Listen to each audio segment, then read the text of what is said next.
sudah sangat terlihat oleh Kejaksaan Agung, saya ingin tanya ke Pak Ketut. Pak Ketut, kalau sudah sangat terlihat aliran dananya mungkin dinikmati oleh pihak keluarga, apakah terbuka peluang ataupun terbuka kemungkinan istri dari Harvey Muiz ini, artis Sandra Dewi, mungkin ikut terseret sebagai penikmat dari aliran dana TPPU? Ini begini, Mbak Nana, ini terlalu cepat kalau saya bilang bisa terseret apa tidak ya. Hari ini pun beliau ini masih diperiksa sebagai saksi.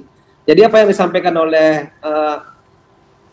sahabat saya tadi, ya, ahli keuangan, ahli pencucian uang, ya sangat benar sekali bahwa pola-pola pencucian uang itu ya seperti penyamaran, pentransferan dan penempatan itu adalah pola-pola yang diatur di pasal 3, pasal 4, pasal 5 Undang-Undang Tindak Pidana Korupsi. Jadi itu yang kita pelajari, dan yang era digital sekarang dan era era perbankan yang semua memakai sistem digital, apalagi dengan era media sosial yang begitu ramai, tidak terlalu sulit untuk dilacak. Jadi betul, sehingga kita memakai pola the suspect itu adalah orang-orang terdekat, tidak saja istrinya, anak-anaknya, tapi mungkin juga seperti kasus-kasus yang lain, pembantunya bisa jadi direktur di sana, tukang sapunya jadi direktur. Itu banyak kita ketemukan di korupsi-korupsi yang sebesar ini. Jadi itu pun kita pelajari semua. Jadi jangan usah khawatir, kita tetap bekerja, ya. Kita tidak boleh berspekulasi, tidak boleh istilahnya apakah bisa apa tidak, karena Kapus ini hanya menyampaikan sesuai dengan fakta yang ada pada hari ini. Oke, baik Pak Ketut, saya nggak bicara Sandra Dewi lagi, tapi karena ada tokoh besar lainnya ataupun ada nama besar lainnya yang turut diperiksa 2 hari berturut-turut dalam kasus korupsi IUPT Timah ini. Kejagung juga sudah memeriksa Robert Bono Susatyo, ya, salah satu pengusaha besar begitu ya, sudah diperiksa 2 kali. Kemudian apakah yang bersangkutan memang diduga menjadi aktor di belakangnya ini? Begini, sekali lagi saya tidak bicara bahwa siapa menjadi intelektual dadar ya dalam perkara ini, ya, siapa menjadi dadar, tetapi ya kita bicara yang 16 tersangka. Semua ke-16 tersangka itu adalah bagian daripada orang yang mewujudkan suatu tindak pidana korupsi di eksplorasi timah 2015 ke 2022. Itu dulu. Nah, entah nanti ke depannya memang ada intelektual dadar yang lain atau dadar atau sebagai apa, nah tentu kita akan berupaya, tetap kuncinya adalah alat bukti. Kalau alat bukti 183 kuap cukup, siapapun akan bisa terjerat di perkara ini. Kami tidak peduli nama besarnya, ya. Karena ini cukup besar namanya loh. Profilnya cukup kuat loh, Pak Kapus. Betul, kita tidak bisa menutupi ketika semua terungkap di persidangan, ya, publik akan menilai, ya kan, kita kan bukan hanya begini, proses meningkatkan status seseorang sebagai tersangka bukan di awal seperti ini, kadang-kadang di proses persidangan bisa terjadi, bahkan dalam putusan pengadilan sudah bukan kekuatan inkrah, menyebut satu nama bisa, itu bisa aja kita pakai dasar untuk menentukan seseorang sebagai tersangka. Jadi nggak usah khawatir, kita bisa lihat nanti persidangan yang fair di pengadilan, ya. Masyarakat juga bisa bukan menonton saja, mengawal kasus ini sampai prosesnya betul-betul fair dan adil. Baik, saya mau ke Bu Yanti. Bu Yanti, terakhir, kalau dilihat konstruksi kasusnya, apakah TPPU ini tidak hanya melibatkan Crazy Rich, Helena Lim, dan juga Harvey Muiz, tetapi juga ada aktor besar di belakangnya seperti yang tadi saya sampaikan bahwa Kejaksaan Agung sudah memeriksa Robert Bono Susatyo 2 kali. Ini profilnya cukup kuat, Bu Yanti. Ya memang tidak hanya yang 16 ini, pasti akan dikembangkan, ya, akan dikembangkan. 16 ini pun kemarin kan baru korupsi saja, belum TPPU-nya.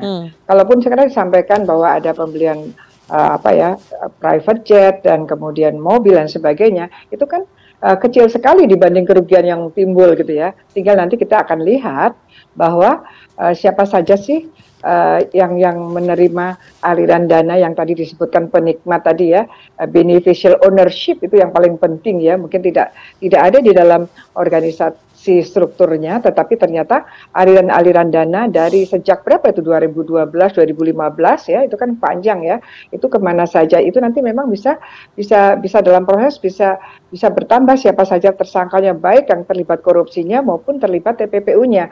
Tapi yang 16 ini ketika terlibat korupsi itu pasti terlibat TPPU-nya, tinggal kita bisa apa tidak, karena pada mereka lah kita harus memfollow money-nya maupun kalau sudah dari properti, dan kemudian memanage-nya hasil kejahatan itu untuk kembali kepada korupsi dan juga dijerat dengan pasal TPPU untuk Harvey Muiz. Apakah kemudian penyidik dari Kejaksaan Agung ingin menggali lebih dalam, menelusuri apakah kemudian Sandra Dewi turut mengetahui soal aliran dana TPPU ini dari suaminya? Tentu itu harapan dari teman-teman penyidik ya. Tidak saja terkait dengan aliran uang, follow the money, tapi kita juga bicara follow the suspect adalah orang-orang yang terdekat dari pelaku tindak pidana, termasuk juga follow the asset, di mana kita kemarin pernah melakukan serangkaian proses penggandaan penyitaan di Pakubuwono, ya, mendapatkan 2 mobil, kemudian beberapa dokumen berharga, termasuk dokumen elektronik, juga termasuk barang-barang yang berharga yang masih diverifikasi oleh teman-teman penyidik. Dan kita tidak berhenti sampai di sini melakukan suatu upaya aset tracing terkait dengan follow the asset, seperti itu. Jadi bukan hanya khusus kepada HM, tapi juga termasuk juga pada tersangka-tersangka lain yang sudah kita tetapkan sampai saat ini menjadi 16 tersangka. Seperti itu, Mbak. Oke, Bu Yenti, jika Harvey Muiz dijerat pasal TPPU, apakah dengan pemanggilan istrinya Sandra Dewi ini bisa menelusuri aliran dana TPPU ini? Iya, itu harapannya kan.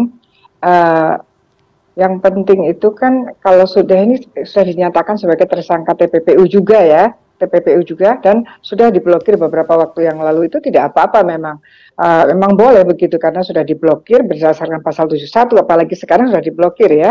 Itu artinya ya diblokir, kemudian dia minta kepada pihak bank melihat aliran-aliran dananya. Menurut saya ya, ini kemungkinan yang sudah dilakukan dan harus dilakukan oleh Kejaksaan Agung adalah kemudian ada orang-orang tertentu yang dari rekening tersangka TPPU ini mengalir ke siapa. Nah ini juga akan diperiksa ya. Itu kemungkinan berkaitan dengan itu. Kenapa istrinya harus dipanggil hari ini? Tapi itu kan masih masalah penyidikan yang tidak bisa terbuka. Tetapi strateginya tentu seperti itu. Jadi ada tidak aliran dana dari HM ini ke istrinya, nomor 1 ke istrinya, atau kemana saja dilihat dari rekening yang sudah diblokir tersebut. Rekening yang sudah diblokir, bahkan ini dua-duanya sudah diblokir, bagus sekali kan, sudah progresif sekali yang dilakukan oleh Kejaksaan Agung. Karena awalnya kan harusnya hanya rekening tersangkanya saja, tersangka korupsi, kemudian nampak ada aliran dana, maka ada TPPU. Kemudian aliran dana kemana, kemudian sudah ada blokir terhadap istrinya. Ini boleh. Bahkan PPATK pun misalnya penyidik belum jalan pun boleh memblokir orang-orang yang rekening-rekeningnya boleh diduga rekeningnya itu unusual ya, tidak wajar tuh boleh memblokir 5 hari, memblokir sementara 5 hari, kemudian tambah 15 hari diserahkan kepada penyidik. Itu juga boleh. Jadi memang yang dilakukan oleh Kejaksaan Agung ini cepat sekali dan bagus ya. Memang harus demikian. Follow the money, follow the suspect, follow all the process of crime, jadi semuanya. Jadi hasil kejahatan itu apakah berupa uang itu ditransferkan saja, ataukah nanti bahkan kemungkinannya adalah kalau ada aliran dana ke istrinya, ya, kemudian aliran dana ke istrinya itu mengalirkan lagi apa tidak? Ya, ini ada dua hal. Ya. Bukan masalah dia sudah punya pekerjaan sendiri, tidak, tetapi dia itu menerima tidak gitu. Oke, tapi Bu Yenti, biasanya dalam praktik TPPU biasanya aliran dana yang mengalir ini banyak dikelola atau dinikmati orang-orang sekitar ya, seperti keluarga. Memang begitu ya praktiknya ya, Bu? Orang terdekat pastinya, orang terdekat ya. Karena kan memerlukan keamanan untuk dirinya sendiri. Kalaupun untuk dialirkan ke perusahaan atau kemana, itu pasti dia mengkamuflase dirinya bahwa uang-uang ini adalah uang-uang sah. Kan memang tindak pidana pencucian uang itu adalah suatu strategi kan. Ketika ada orang-orang melakukan kejahatan ekonomi, terutama kejahatan korupsi, kemudian dia harus menyamarkan uangnya tiba-tiba banyak sekali, ini bagaimana? Kan tidak mungkin. Ini mungkin akan ditransferkan, mungkin dijadikan modal usaha atau apapun yang dilakukan itu berarti dia melakukan tindak pidana pencucian uang. Jadi setiap ada tindak pidana korupsi, kemudian itu sudah diungkap sudah lama, udah pasti itu ada TPPU-nya ya Pak Ketut ya. Kalau nggak ada ya berarti Pak Ketutnya yang nggak bisa mencari. ya. Ya itu pasti, karena udah sekian tahun itu pasti. Tinggal kita mencari buktinya bisa apa tidak. Nah ini dari rekening sudah nampak. Kemudian ada pembelian itu kan harus dilihat kapan pembeliannya, apakah dari suaminya uangnya sudah masuk ke rekeningnya, kemudian bagaimana pembelian itu kan akan dilihat. Itu sebetulnya sudah sangat mudah yang akan dilakukan oleh Kejaksaan Agung.